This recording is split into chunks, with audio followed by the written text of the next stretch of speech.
Жана идеестезия деген түшүнүк бул эмне жана кандай? Ошонун ыкмаларын чогуу көрөлүчү сиз менен. Кеттик. Кечтин кезекчиси Эркин Нурбаев. Кайрадан кечки кезегибизди баштайлы, ардактуу көрөрмандар. Бизге түз эфирге азыр Кыргызстан экинчи Швейцария деген чоң модель, чоң бир түшүнүк мындан эгемендик алгандан тарта сиңирилген эле. Ал эми учурда ушул Сайкал Жунушова, кыргызстандык айым, архитектор айым Швейцариядан түз байланышка чыгат жана энергоэффективдүү үйлөрдү жасайт жана курат. Ушул теманы бизге дагы да тереңирээк ачыктап, эл аралык тажрыйбасы менен бөлүшөт. Биз Сайкал Жунушовага саламатсызбы, кутман кечиңиз менен дейли. Сайкал, саламатсызбы? Кандай кылып атасыз бизде?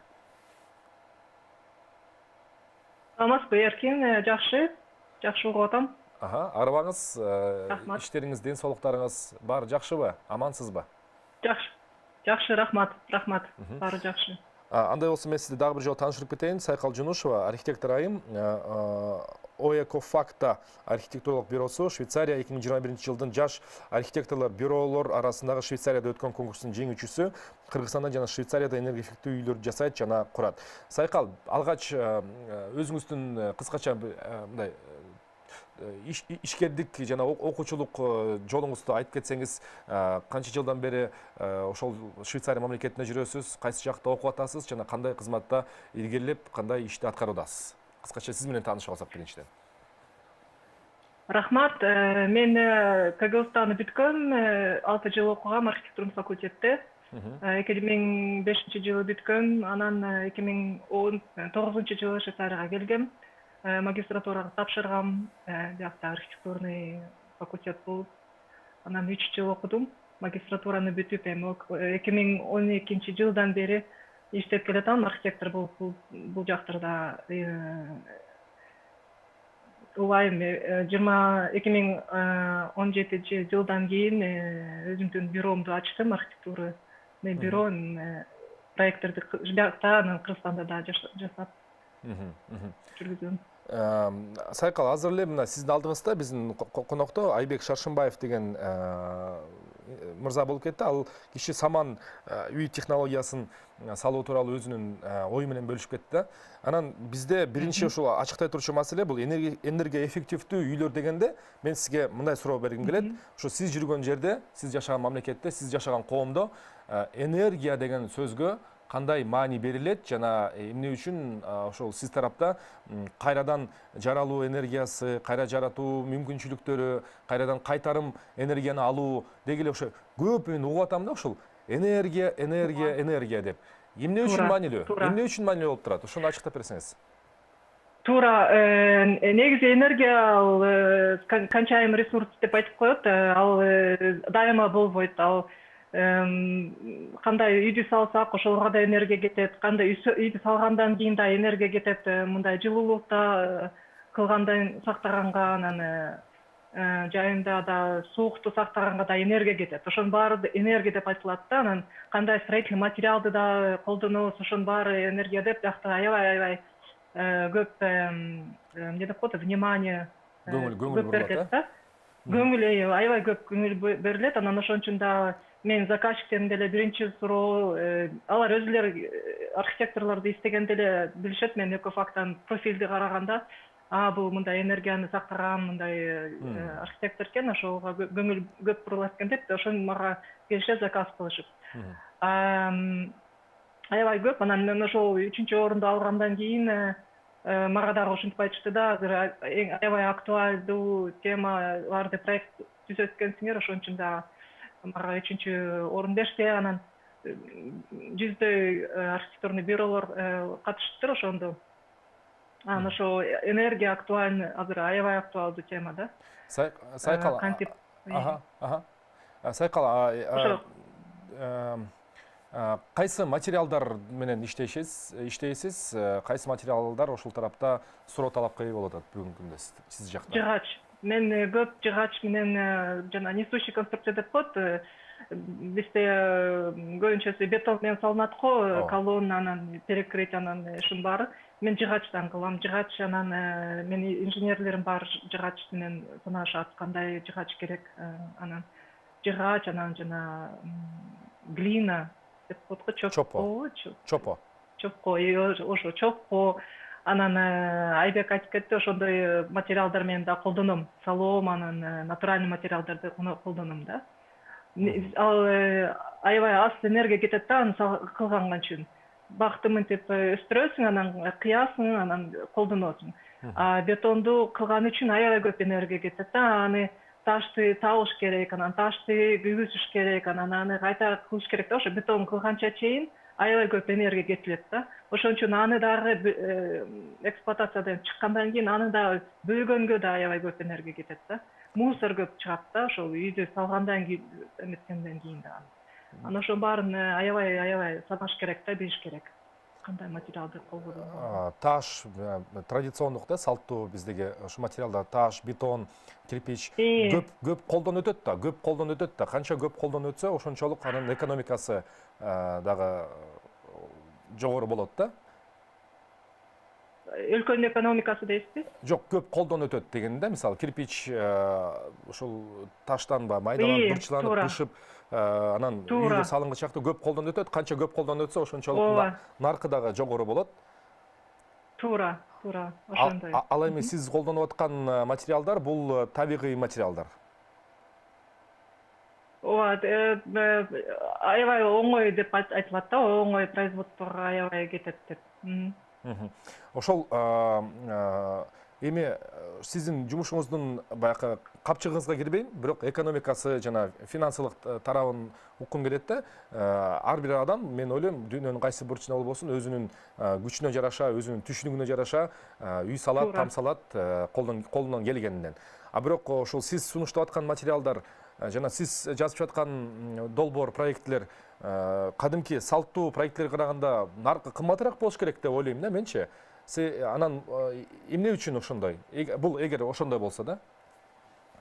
Ал биякта негизи Швейцарияда мындай колго жасалган жумуштар аябай кымбат да. Бир сааты $130–150 деп аталат да. Анан биякта строительный мындай колго жасалган жумуштар, мындай чөпкөндө мынтип дубалга эметкенге да көп жумуш керек да, ошо кишинин жумушу. Ошон үчүн кымбат деп аталат. Бирок аны кайта эксплуатацияга санаса арзаныраак чыгат. Себеби мынтип вентиляция, автоматический вентиляция кылбайш керек уже. Ал ошонун баары чөпкө чечет да. Абаны аябай регулировка кылат. Ошон үчүн вентиляция кереги жок болуп калат да. Ошо вентиляциянын акчасын ошентип чөпкө мындай жакшы материалдарга кеткизебиз да. Демек, ал жакта куруучулукта биринчи этап эмес, андан кийин өзүн кандай актайт, бизге үйдүн ичинде жүргөндөгү адам өзүн кандай сезет, кандай аба менен дем алат, анан ошол эле ден соолугуна кеткен дары-дармектер, ушунун бардыгы чогуу эсептелет экен да. Эң туура. Эң туура. Ошо биз дүйнөдө бир эле жолу жашайбыз да, анан ошо жашоону анан качество жизни деп коет. Биз кандай ошо жашоону жашап кетебиз, ошонун баары ошол бизде вторая кожа деп коет да. Экинчи биздин бул биринчи кожа, анан бул экинчи кожа, анан үчүнчү кожа бул үй деп коет да. Анан ошол үчүнчү кожаны кандай натуралдуу кылсаң, ошо натуралдуу да сага денеңе да жакшы болот да. Анан ошонун баарын канча акча алып кетет. Мындай мындай караса деле, ойлонбой эле салганда деле аябай көп акча кетет. Анан мен биринчи айтып кеткеним, ал үйдү салайын деп отургандарга азыркы акчаны да, келечектеги да акчаны санап, ойлонуп, пландаштырып башташ керек да курулуштучу. Анан аябай эптеп эле баштап, анан тигеле жана түштүк, түндүктү карап салыш керек да. Түндүк сулуугураак болот. Аяка терезени чыгарбаш керек. Негизи мен проектин жасаса, аяк түндүктөгү фасадым аябай жабык деп коем да. Кичинекей эле терезелер кылам, ал вентиляцияга эле жана туалеттерге эле кылам да. Түштүк жака чоң терезе айнектерди салам. Анан ошол үчүн бир азыр графика бар эле, мен ошол графиканы көргөзөтүп кетет элем. Келиңиз. Уруксат берсеңер. Бул сиздин колуп жүргөн долбоорлоруңуз, проектлериңиз, сиз чийип жүргөн. ооба ошону айтып кетет элем, көрсөтүп кетет элем. Мына энергияны сактаганга эки абалга бөлүшүү да. Мына курам деп ойлонуп отургандарга же куруп туруп эми кышында жылуулукту сактайм дегендерге да. Менин биринчи айтып кетеним ал жакшы ойлонуп, анан планды, проектти түзүп, анан башташ керек да. Күнгө каратып үйдү пландашташ керек. Түндүк каякта, түштүк каякта. Мына мисалы, могу курулуп жаткан участок, анан үйдү кантип коем? Ойлонуп коюш керек да. Аны кантип каяка күндү каратып, мындай түштүккө жылууну каратып, терезелерди салыш керек да. Анан көбү кишилер айтат, терезеден көп күн кирет, анан ысытат депчи, жайымды ысытат деп. Ал үчүн ал чатыр керек, мындай. Үйдүн өзүнүн чатыры деп коет, чатыр керек. Калкалап турат, же бак салыш керек, коюш керек да, мындай жалбырактуу бак, ал кышында жалбырактар түшүп, күн кирет. Жайында күн киргизбейт да. Ошон үчүн могу чатырды да мен санап, размерлерин аябай санап анан кылам да. Канча 1,50 метр же 1,30 метр сантиметр, ошонун баарын санап кылам да. Могу терезеге карата. Күн нурлары түз тийбесин деп, түз тийбесин деп. Күн нурлары түз тийбесин. Ооба. Түз кирбесин деп, туура, эң туура. Эми мен Бишкекте үй бүлөмө үй салдым. Ошол үйдүн мынтип 21 декабрь кандай күн өтөт деп графика түзгөм да. Көрсөткөм. Мындай саат 12-де мындай күн кирет, саат 10-до мынтип күн чыгат, саат 2-де күн дагы эле болот, саат 4-төрдө уже күн болбой калат деп, ошон үчүн могу панорамный окна деп коет, ошондой кылганбыз да. Анан балкон аябай биринчи ошо правило да, балкон же чатыр же бактар керек. Ал себеби кышында могу кышында бизде күн аябай кандай не деп коет, низкий да. Жапыс турат.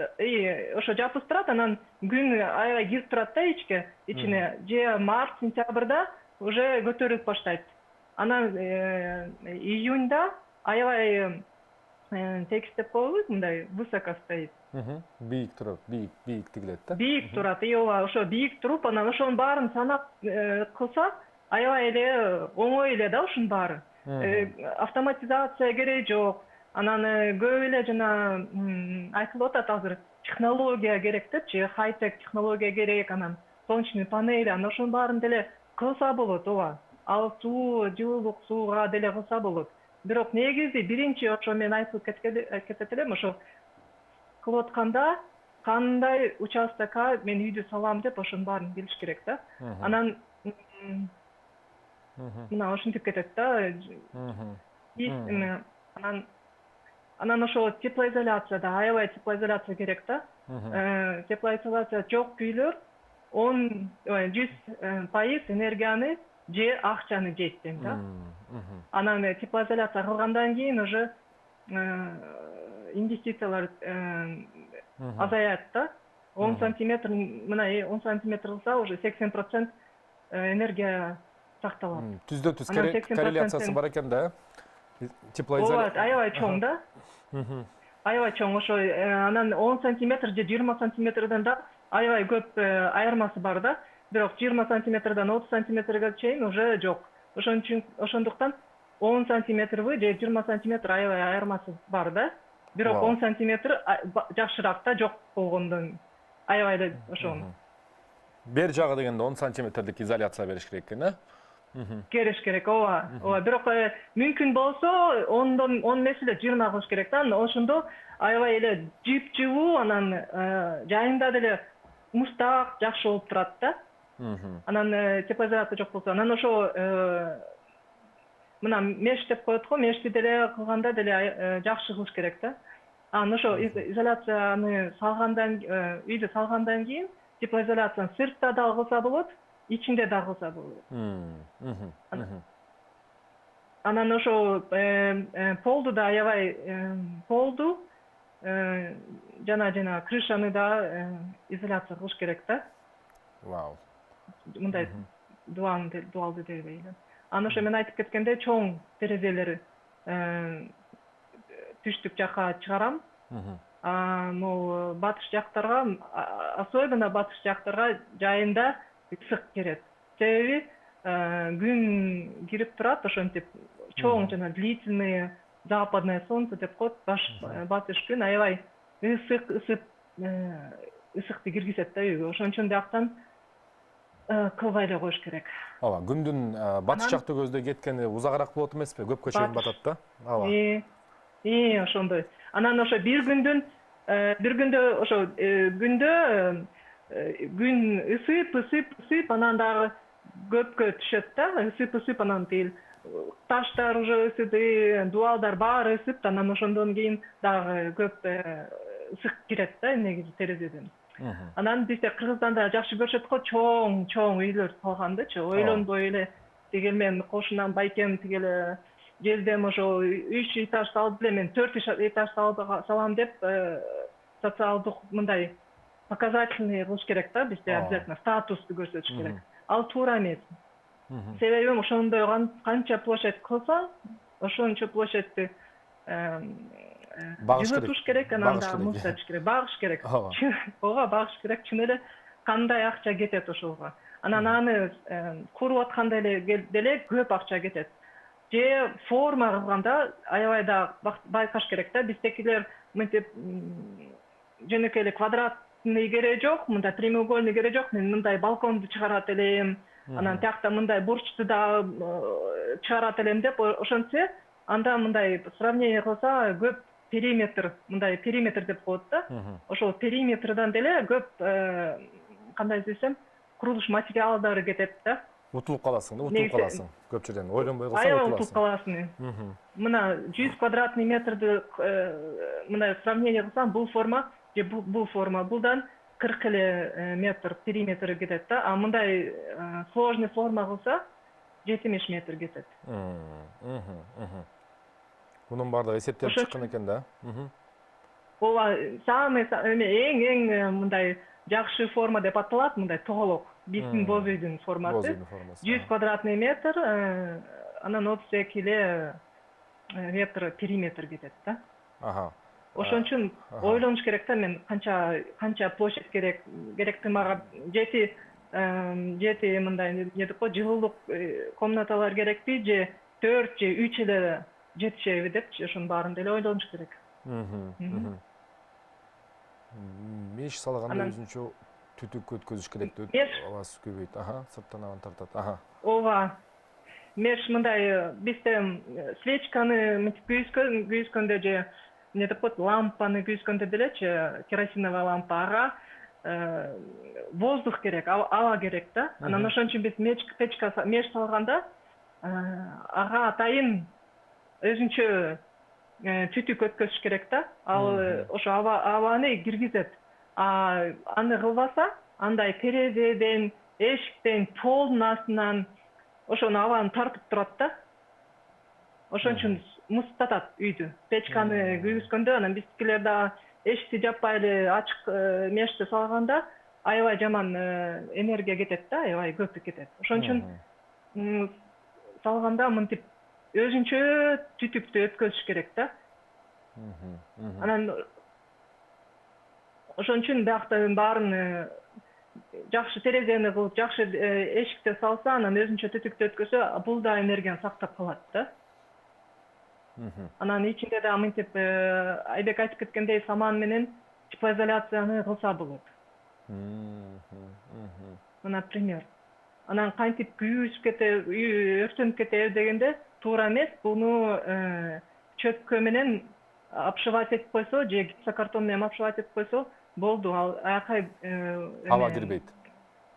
Аба кирбейт, анан ошондон өрткөнбөйт да, өртөнбөйт. Ошон үчүн кылса болот. Бизде мындай региондордо материалдар аз болуп, кымбат болгондон кийин ошону колго келишкенче материалдарды колдонсо болот. Например, Беловодскийде жасалган үй, Анан полду да кантип утеплять этсе, ошонун баарында уже технологиялар, түзүлгөн технологиялар бар. Аны деле мынтип саман менен да кылса болот, өз колу менен эле. Же бул Казакстандан да бир үйдө утепление кылган 2006-2007 жылдары. Ошо өз колу менен рейкаларды коюп, саманды салып ичине сетка кылып сыртынан, анан чөпкө менен жабып, өз колу менен жасалган да, ошо студенттер менен чогуу. Аны ошентип да кылса болот. Түшүнүктүү. Рахмат, Сайкал, сизди өзүңүздү көрө элеми? Кайтып келиңиз бизге. Рахмат, Сайкал, анан мына тилекке каршы мына акыркы бир 5-6 мүнөт убактыбыз калып турду, Сайкал. Анан бизге айтып берсеңиз, ошо энергия эффективдүү дегенде, демек бул түшүнүктүн ичине күндүн энергиясын максималдуу түрдө туура бөлүштүрүү жана жайгаштыруу болуп эсептелет, туурабы? Бирок аны менен катар бизде климат деген да түшүнүк бар да. Тилекке каршы мына 2050 жылга чейин дүйнө жүзү чогулуп айтып атат. Биз жер жүзүндөгү градусту 2 градустан жогору кылып ийбейлик деп Парижде рамочный конвенция түзүлүп, биз Кыргызстан ошого катышып атат. Кыргызстандын жаштары мен дагы бир экологдор менен иштешип калам. ЛКО деген жакшы уюм катышып атат да ошол жака. Анан деги эле мындай бизге дүйнөлүк тенденция тууралуу айтып кетсеңиз. Энергия эффективдүү бул бүгүнкүнүн жана келечектин суроо талабы болобу? Келечекте ушул маселеге кандай өңүттө каралат? Эмне үчүн биз ушул маселеге өзгөчө көңүл бурушубуз керек? Жана ошо аң сезимди ошол жакты көздөй өзгөртүшүбүз керек. Албетте. Биз мынтип кандай биз адамдар көбөйүп атат да. Негизи канча миллиардан бери, ошондон бери өсүп атат, анан ар кайсы киши ошентип мен жакшы сонун жашайт элем, мен күн сайын сонун эт жейт элем, күн сайын эле самолетко отуруп эле башка шаарга барат элем деген ошонун баарын эсептесе, анда биздин келечегибиз аябай жаман эле болот да. Ошонун баарын ойлонуш керек азыр эле. Мен канча этти жешим керек чындап эле. 7 күндүн арасында бир эле күн эт жесем жакшы эле болобу? Ошонун баарын себеби эт кылганга деле көп энергия кетет да. Бир уйду өстүргөндө биякта мисалы биякта бир уйдун эти аябай көп литр суу кетет. Анан ошонун баарын эсептелет да. Анан ресурс ал мындай жок кетип атат да, анан суу деле аябай азарып атат. Ошону кантип сактасак болот деп азыр аябай чоң диалогдор өткөзүп атат. Анан биз архитектор боюнча биз деле өзүбүздүн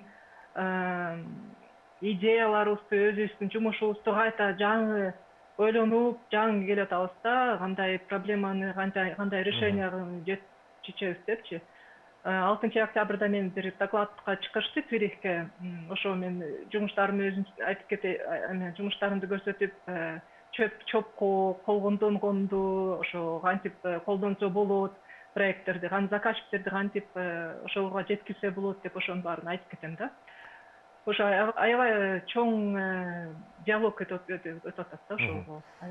Сайкал, демек биз кыргыздар, эми баягы Кыргызстан дегенде кыргыздар деп жалпы улут катары айтып атам, өзүбүздүн эле эскибизге, өзүбүздүн эле өткөн өтмүшкө болгон куруп жүргөн материалдарга, өзүбүздүн эле тарыхка кайрылсак жооптор бар экен да. Демек ошол жооптор бүгүн дүйнө жүзүндөгү өнүккөн мамлекеттер тарабынан өнүккөн коомдор деп өнүккөн деп атпайбызбы? Алар тараптан суроо талап жана кызыгуу бар экен да.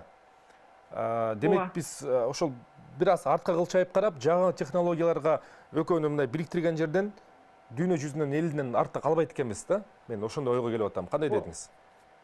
Чын эле. Биз негизи кыргыздар мындай акчага дагы рахмат деп айтса болот. Мындай көп деле энергиялык материалдарды колдонгонго жетиш келекпиз да. Кыргызстанда негизи көп жакты карасам, мен Кыргызстанда болуп кеттим 3 жума, ошол жактан карасам тигил жетегүстө үйдү салынгандарды көрдүм.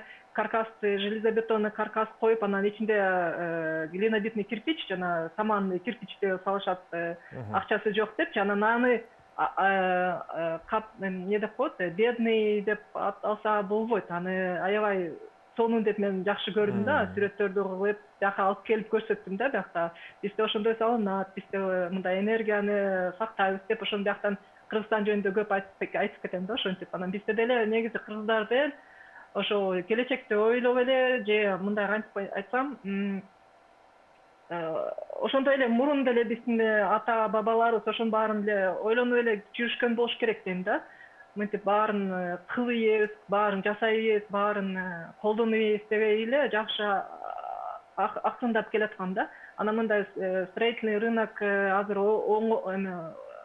башка болуп, анан бизде көп салык ийнип атпайбы, эме чоң не деп койсом, чоң үйлөр, акчага жеткен кишилер деле ойлонбой эле салык ийип атат. Анан ошону кантип дагы жылытабыз деп, ошону кичине ойлонуш керек деп, не деп кетсем болот, ойлонуш керек. Ойлонуш керек. Ойлонуш керек, ооба. Ойлонуш керек. Анан ошону да негизи Кыргызстанда потенциал көп ошол энергияны сактаганга.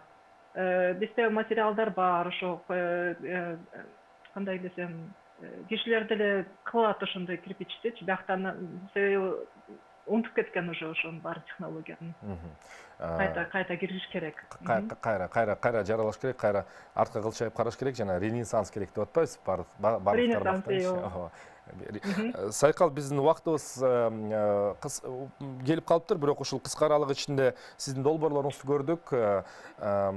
Байланышта болосузбу? Кайдан тапса болот? Бизди көрүп жаткан көрөрмандар азыр эми жаңы социалдык тармактар бар эмеспи? Ошонун кайсында барсыз, кантип тапсак болот сизде? Сайкал Жунуш деп тапса болот. Мен Facebook'та эле көп жүрөм, көп жазып калам. Сайкал Жунуш же Instagram'да да тапса болот. Анан же личный сообщение деле жиберсе, мен аябай бат эле жооп бергенге аракет кылам да.